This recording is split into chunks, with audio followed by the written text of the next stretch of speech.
नमस्कार दोस्तों, क्या आप भारत के किसी भी राज्य में रहते हैं? क्या आपके डॉक्यूमेंट्स में आपका नाम गलत लिखा है? क्या आप अपना नाम अपने आधार कार्ड में, अपने पैन कार्ड में और अपने वोटर कार्ड में बदलना चाहते हैं? फ्रेंड्स, क्या आप अपने एजुकेशन डॉक्यूमेंट में अपने नाम को करेक्ट करना चाहते हैं? तो फ्रेंड्स, आज का वीडियो मैं भारत के सभी लोगों के लिए लेके आया हूं, जिसमें मैं आपको बताऊंगा कैसे आप अपने नाम को बदल सकते हैं, पूरे नाम को बदल सकते हैं, लास्ट नेम को बदल सकते हैं, मिडिल नेम को बदल सकते हैं। ठीक है, किस तरह से ये किया जाता है मैं स्टेप बाय स्टेप आपको बताऊंगा कि कैसे आप अपने पूरे नाम को बदलें या अपने एजुकेशन डॉक्यूमेंट्स में अपने नाम को ठीक करें। तो फ्रेंड्स, वीडियो को स्टार्ट करने से पहले मैं आपको बताना चाहूंगा कि ये कैसे होगा। इस क्वेश्चन को स्टेप करता हूं, तो वीडियो स्टार्ट करते हैं। फ्रेंड्स, अगर आप भारत में रहते हैं और आप अपना नाम बदलना चाहते हैं तो आपको 3 स्टेप फॉलो करने पड़ेंगे और इन 3 स्टेप फॉलो करने के बाद आपको मिलेगा सेंट्रल गजट, भारत का राजपत्र। अब ये भारत का राजपत्र होता क्या है? ये भारत का राजपत्र एक सर्टिफिकेट है जो कि केंद्र सरकार द्वारा दिया जाता है, सेंट्रल गवर्नमेंट द्वारा दिया जाता है। इसके अंदर इस सर्टिफिकेट में लिखा होता है कि आपका नाम ये, आप भारत के इस राज्य के रहने वाले हैं, आपके पिता का नाम ये है और आपने अपना नाम बदल के ये कर लिया है और भविष्य में आप इसी नाम से जाने जाएंगे। या फिर इसमें लिखा होगा आपके सभी एजुकेशन डॉक्यूमेंट में आपका नाम गलत लिखा है, या आपके 10वीं या 12वीं के डॉक्यूमेंट में आपका नाम गलत लिखा है, या आपके माता पिता का नाम गलत लिखा है और सही नाम ये है। जब आप इस तरह का डॉक्यूमेंट बनवा लेते हैं, ये सर्टिफिकेट आपको मिल जाता है, तो आप इजीली अपने किसी भी डॉक्यूमेंट में अपना नेम चेंज कर लेते हैं। आपको सिर्फ बैंक जाना होता है और बैंक जाके बोलना होता है कि मैंने अपना नाम बदल लिया है या मेरा नाम गलत लिखा है और ये रहा केंद्र सरकार का नोटिफिकेशन सर्टिफिकेट, आप मेरे बैंक अकाउंट में नेम चेंज कर दीजिए। आधार कार्ड सेंटर जाइए, पैन कार्ड ऑफिस जाइए, पासपोर्ट ऑफिस जाइए, इस सर्टिफिकेट को दीजिए और अपना नाम चेंज करा लीजिए। आपको वीजा लगवाना है, आपको आउट ऑफ कंट्री ट्रेवल करना है, आपको सिर्फ ये सर्टिफिकेट दिखाना पड़ेगा और आपको कोई प्रॉब्लम नहीं आएगा। तो फ्रेंड्स, इस सर्टिफिकेट को कैसे बनवाया जा सकता है? इस सर्टिफिकेट को बनवाने की 3 स्टेप हैं।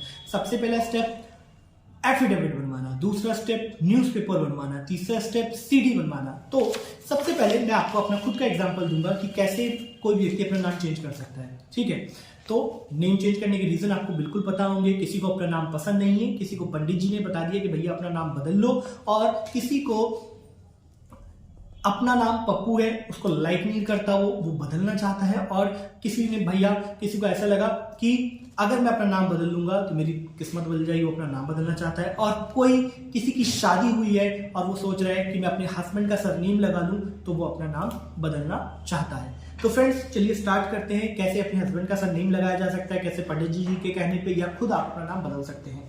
तो एग्जाम्पल मैं देता हूं इस फाइल से, कि जो फाइल मैंने अपनी क्लाइंट की बनाई हुई है, तो मैं आपको एग्जांपल देता हूँ।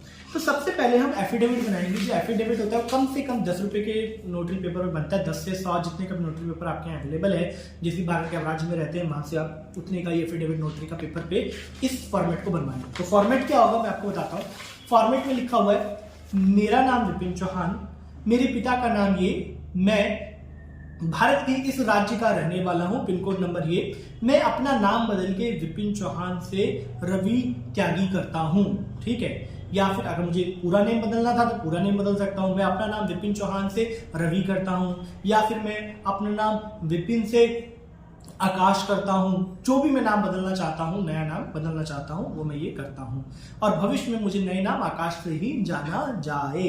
इस तरह से मैं ये काम इस डिक्लेरेशन दूंगा। जब मैं ये डिक्लेरेशन दे दूंगा तो मुझे यहाँ पे नोटराइज कराना पड़ेगा किसी वकील से, ठीक है, या फिर जिसके पास नोटरी करने की पावर हो, और अपना साइन करना होगा। तो स्टेप नंबर 1 हमारा हो जाएगा कंप्लीट। हमने बना लिया एफिडेविट, और दूसरे स्टेप में हम 2 न्यूज़पेपर में ऐड देंगे। पहला उस राज्य के न्यूज़पेपर में जिस राज्य में आप रहते हैं। अगर आप बैंगलोर में रहते हैं तो आपको बैंगलोर के एक लोकल न्यूज़पेपर में ऐड देना पड़ेगा, और अगर आप बिहार में रहते हैं तो बिहार के किसी भी न्यूज़पेपर में, चाहे पटना, चाहे कोई मुरकिया, किसी भी न्यूज़पेपर में ऐड दे दीजिए, वो बिहार का होना चाहिए। राजस्थान में रहते हैं तो राजस्थान की न्यूज़ में, किसी भी न्यूज़पेपर में, जयपुर में, अजमेर में, कहीं भी ऐड दे दीजिए, लेकिन वो सिर्फ आपके स्टेट का न्यूज़पेपर होना चाहिए। नंबर 2, वो एक नेशनल न्यूज़पेपर में ऐड देना है जो कि इंडिया लेवल पे आता हो। जब आप ये 2 काम कर लेते हैं तो आपके पास इस तरह का न्यूज़पेपर आ जाता है फ्रेंड्स। उसको भी आप फाइल में लगा लेते हैं। ये न्यूज़पेपर आप देख रहे हैं, ठीक है। आपने न्यूज़ फाइल में 2 चीज आ चुकी हैं। सबसे पहले एक एफिडेविट आ चुका है, दूसरा न्यूज़पेपर आ चुका है। तीसरा आपको बनाना होता है इसके अंदर सीडी। अब ये सीडी क्या होती है, मैं अपनी दूसरी क्लाइंट की फाइल निकालता हूं जो हम बना रहे हैं। तो सीडी में क्या होता है फ्रेंड्स, आपको जो आपने डेटा एफिडेविट में दिया, जो डेटा आपने न्यूज़पेपर वाले को दिया, वही डेटा आपको सीडी में डालना होता है। अभी सीडी में डलिएगा कैसे? वर्ड में एक फाइल बनाइए, फाइल बनाने के बाद उस डेटा को सीडी में बर्न कर दीजिए, आपका डेटा सीडी के अंदर आ गया। तो जब आप ये 3 स्टेप पूरे कर लेते हैं, एफिडेविट बना लेते हैं, न्यूज़पेपर में ऐड दे देते हैं, सीडी में डेटा डाल देते हैं, अब आप कहेंगे यार ये फाइल तो आपकी विपिन जी थोड़ी मोटी दिख रही है और आपने तो 3 ही स्टेप बताए। जी बिल्कुल सही कहा आपने, क्योंकि कुछ स्टैंडर्ड फॉर्मेट होते हैं जो हर फाइल में लगते ही लगते हैं। वो 3-4 पेपर मैं अपनी वीडियो के डिस्क्रिप्शन के नीचे या अपनी वेबसाइट पे आपको दे दूंगा। आप मुझे कॉल करके, व्हाट्सएप करके, हमारे ऑफिस में कॉल करके वो फॉर्मेट्स ले सकते हैं और वो भी इस फाइल के अंदर लगा लीजिएगा। जब आप ऐसा कर लेते हैं, आपकी फाइल पूरी रेडी हो जाती है, तो आपको गवर्नमेंट की वेबसाइट भारत पे जाके अपनी फीस जमा कर देनी होती है।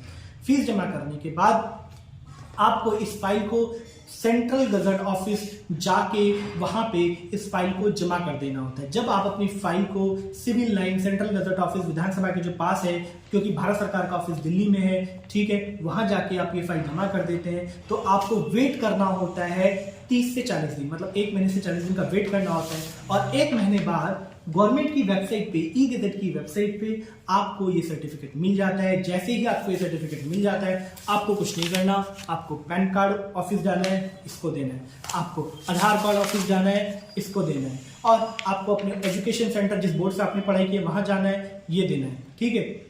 तो इस तरह से आपके सभी डॉक्यूमेंट्स के ऊपर आपका नेम चेंज हो जाएगा। अगर किसी व्यक्ति का एजुकेशन डॉक्यूमेंट जो है वो पुराने डॉक्यूमेंट, मतलब उसका 20 साल 30 साल पहले उसने 10वीं 12वीं करी थी, और वो अपने डॉक्यूमेंट पे वो कहेगा कि भैया मेरे डॉक्यूमेंट पे मेरा एजुकेशन डॉक्यूमेंट नेम कैसे चेंज होगा।